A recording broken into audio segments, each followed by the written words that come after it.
There is a question that haunts us all. But before I remind you of it, picture this. You're looking back on your life and realize you spent 30 years chasing something that was sitting right beside you the entire time. If you could choose between chasing happiness your whole life, like a dog chasing its tail, or sitting still long enough to let it find you, which would you pick? Most people would chase it. They'd run themselves into the ground for it.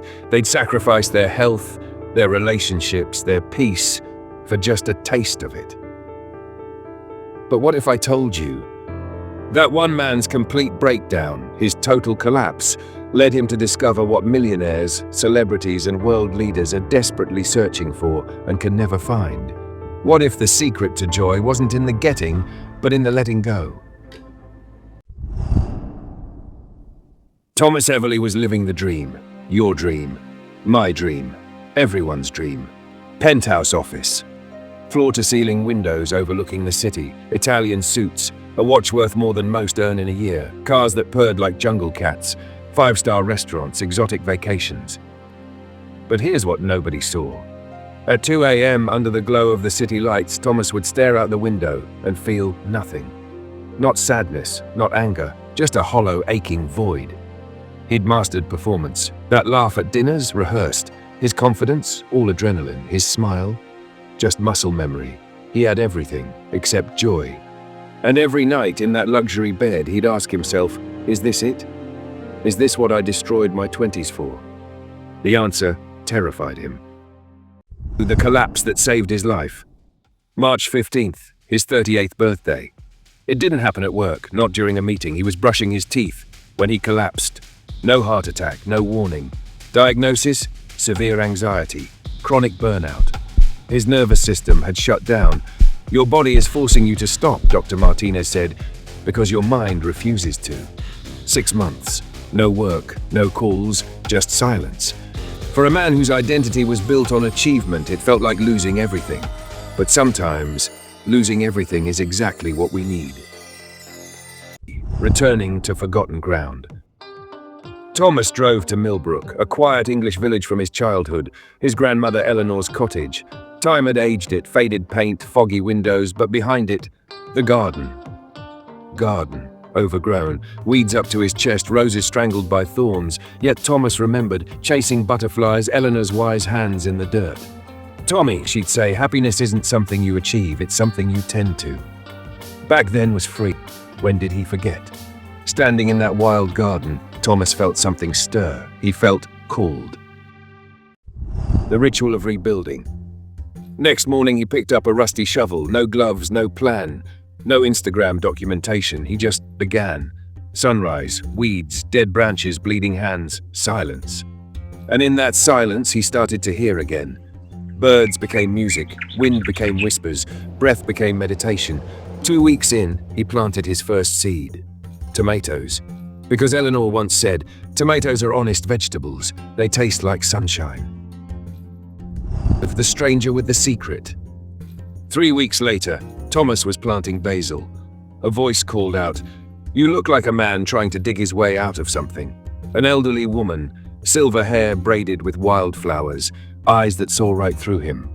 "No," she whispered, "you're healing the part of yourself you lost." She handed him an envelope. "Someone gave me this when I was where you are now. I've been waiting to pass it on." He never saw her again. Inside the envelope. Joy isn't the absence of pain, it's the presence of peace.